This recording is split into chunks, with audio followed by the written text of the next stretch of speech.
Rachel, in my heart, I truly know I am African American. My nigga. Being transracial on Tuesdays has really come in handy when applying for educational or job we got to positions stop this. because of all the wonderful opportunities. I'm not mad at Paul, and he can do what he wants with his YouTube channel. But this is one of his more racy ones, and so we're delaying that for radio stations because things are so politically correct.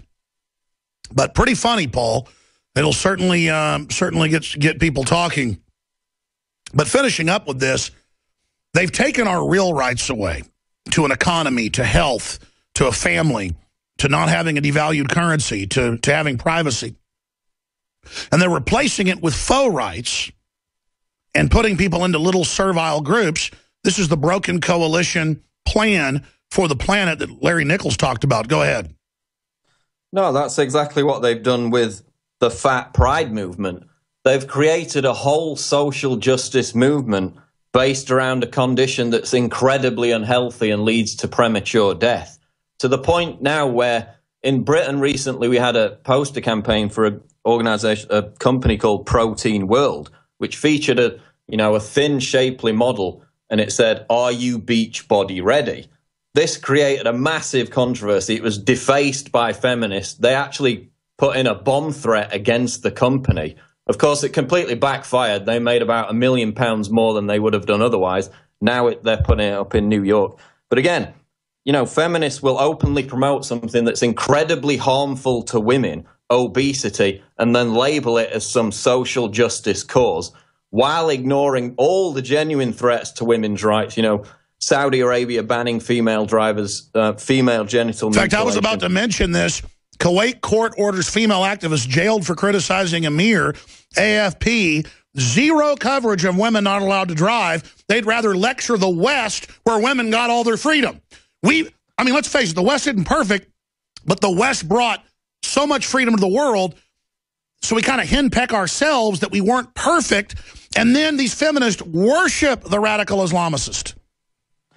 Yeah, and they create this complete fabrication that there's a rape culture in the West. They say that 1 in 4 women are raped. Completely bogus statistics. And in the Middle East and Africa and these places where there is an actual rape culture, it's completely ignored. But those men aren't white, so it's okay. Yeah, and this is all coming out of the education system. Hillary Clinton's going to run on the gender pay gap myth. So when people say, oh, why don't you just ignore these people? Well, no, they actually now have influence. This is all coming up out of the education system. Hillary's going to run on this feminist platform. So gender relations are going to get worse, just as race relations have got worse under Obama when Hillary gets in. It's all divide and conquer. Your video is very interesting, Paul. Don't get too racy now. We have a family-friendly transmission, but great job. We'll be back with Peter Schiff and the World Economy. Peter Schiff is an American businessman, investor, broker, author, financial commentator. He's the CEO and chief global strategist of Europe Pacific Capital, Inc., a broker-dealer based in Westport, Connecticut. And I'm not going to go over his whole bio. He's well-known on the financial shows, made a lot of accurate predictions, raised billions of dollars at his fund, Europac.net. He is a strong supporter of the Austrian School of Economic Thought, first introduced to him by his father that has been fighting this whole tyranny for about 45 years. I should add that. And he joins us for the balance of the hour. There is so much to get into. I want to ask him what he thinks is front and center. But first off, mainstream media is saying global collapse by the end of the year, next year. Much of the world's already collapsed if you're in the third world. It's just unprecedented. Middle East, Africa, Latin America. It goes from depression to recession. Just pick your poison. Japan never came out of their recession. But some will point at our economy and go, oh, it's great. Yeah, 0.2% growth rates earlier in the year. And that's with cooked numbers. So remember, we've got a lot of cooked numbers. I want things to be good. I don't want the bubble to pop, but we are on the biggest bubble in history. And then now we've got headlines like this. Top CEO warns of global reset. It's in the cards for sure. It could happen this year. Bloomberg is reporting on Texas wanting its billion in gold back from the private Federal Reserve. Germany's asked for its gold back. That's Bloomberg. They won't give it back. The Chinese.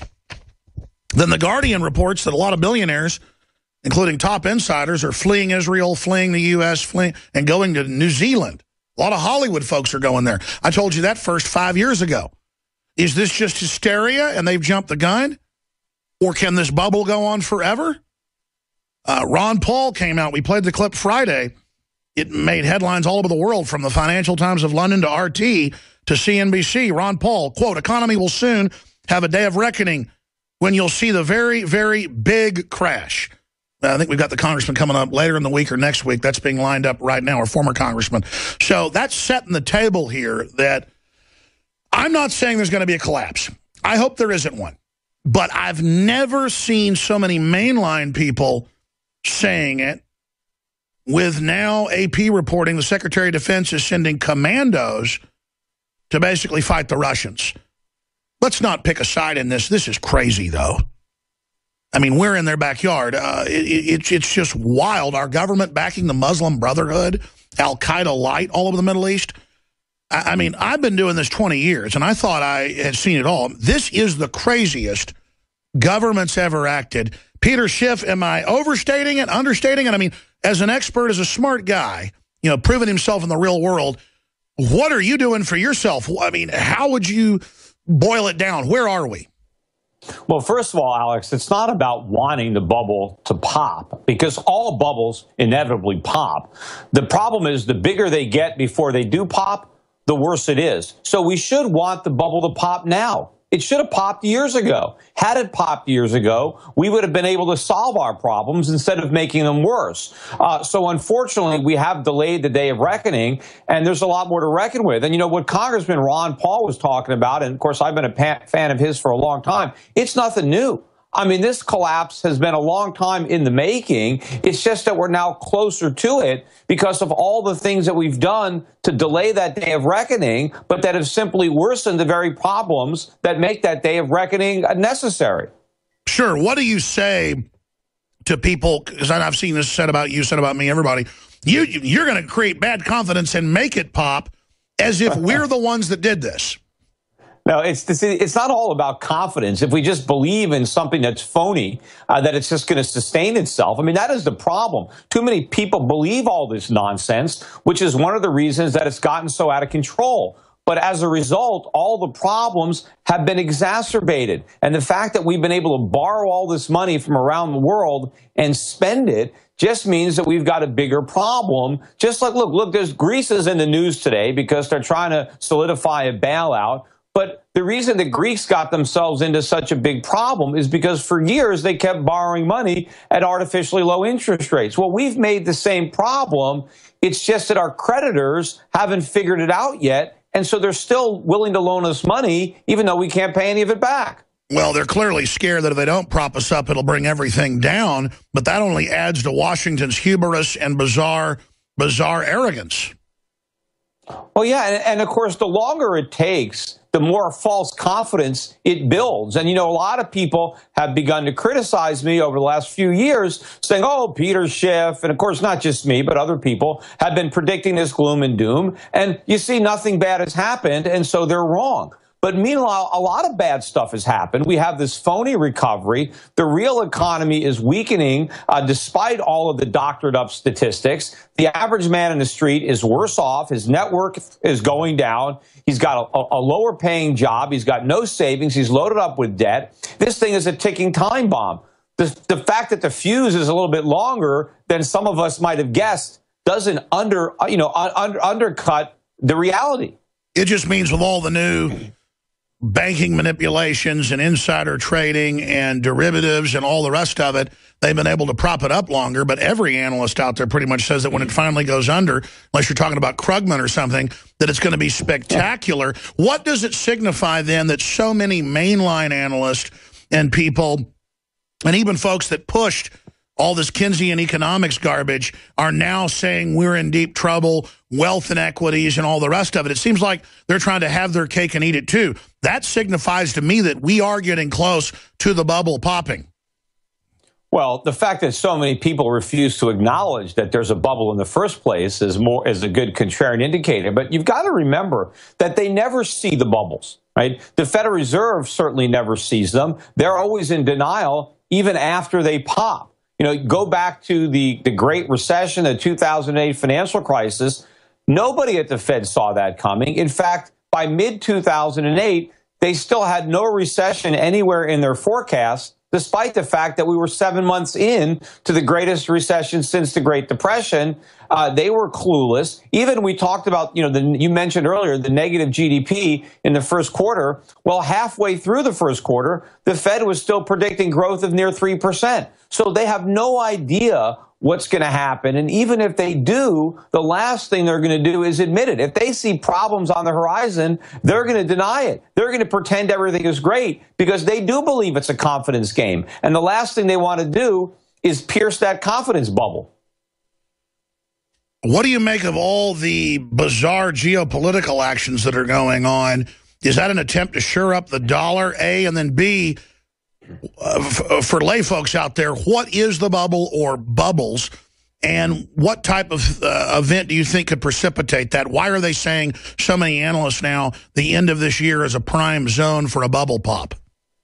Well, I didn't even know that many analysts were saying that. I think that's still probably a small minority of opinion. Most of the analysts are still cheerleading this phony recovery. They're convinced that it's real. But, you know, when you put your finger on the dollar, that's been a big key to this. The dollar has had a very, significant rise over the last couple of years, although it hasn't been rising since March. It kind of peaked out in March. But the basis of the dollar rally was the false confidence in the U.S. economy and the generally held view that the Fed was now going to start raising interest rates and shrinking down its balance sheet because it had fixed all the problems. Well, the reality is it didn't fix the problems. It made them all worse. And so now it can't shrink its balance sheet. It can't raise interest rates without precipitating a worse financial crisis than 2008. The markets haven't come to terms with this reality yet, but eventually they will figure out that this is all talk, that the Fed can't raise rates because we're too addicted to cheap money. We're going to have another injection of QE4 to keep the bubble from deflating. And when that happens, the bottom will drop out of the dollar, and that's what's going to usher in the real crash that I wrote about. It's the title of my most recent book. You know, The Real Crash, America's Coming Bankruptcy, How to Save Yourself and Your Country, is all about the economic collapse that happens when the bottom drops out of the dollar because reality finally sets in. I want to spend a lot of the time today on your book and tell folks if they want to really get prepared where to get it. I mean, I just feel so bad because, I mean, historically, there's no way this will go on forever. As you said, the longer it goes on, the worse it's going to get. The Real Crash, How to Save Yourself and Your Country.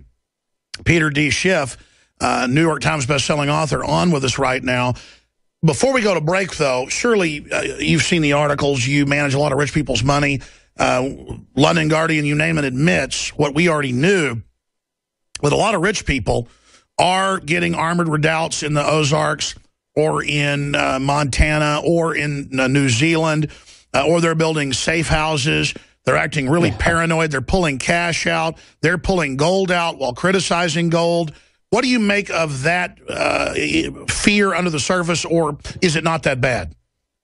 Well, look, I think there's a lot of reasons to be concerned. I mean, some people might be more concerned than others to the extent that they have these types of plans. But, you know, some people might think that's radical. But I think what's even more radical is thinking everything is great and doing nothing to protect yourself. You know, the vast majority of wealthy people aren't going to be wealthy in a few years. They're going to be wiped out. I mean, they may have all of their dollars. You might still have millions of dollars in treasuries and, you know, in CDs or in your annuities or wherever. It's you like got having the a money. trunk full of Confederacy notes at the end of the Civil War. Yeah, it'll be the same thing, or like having a wheelbarrow full of Reichsmarks or a bunch of Zimbabwe dollars. I mean, people have to understand that the history of fiat currency is not good. And people that don't perceive and act upon these threats, you know, end up with severe losses. And, you know, the U.S. government has borrowed way beyond its capacity to repay. The only avenue politically expedient is inflation, and it is going to happen. And I think we're on the doorstep of a currency crisis that will wipe out the wealth of the vast majority of Americans who are foolish enough to store their wealth in U.S. currency. So what I'm helping my clients to do, the wealthy and not so wealthy, is to get their financial assets out of harm's way. All right, let's talk about that when we come back. We got to go to break. Peter Schiff's our guest. I want you to come back and walk through some of the basics. Obviously, folks can read about it in the book or check out your site. We'll be right back. Stay with us. Welcome back to the Alex Jones Show. I'm your host, Alex Jones. Peter Schiff of Europac.net is our guest.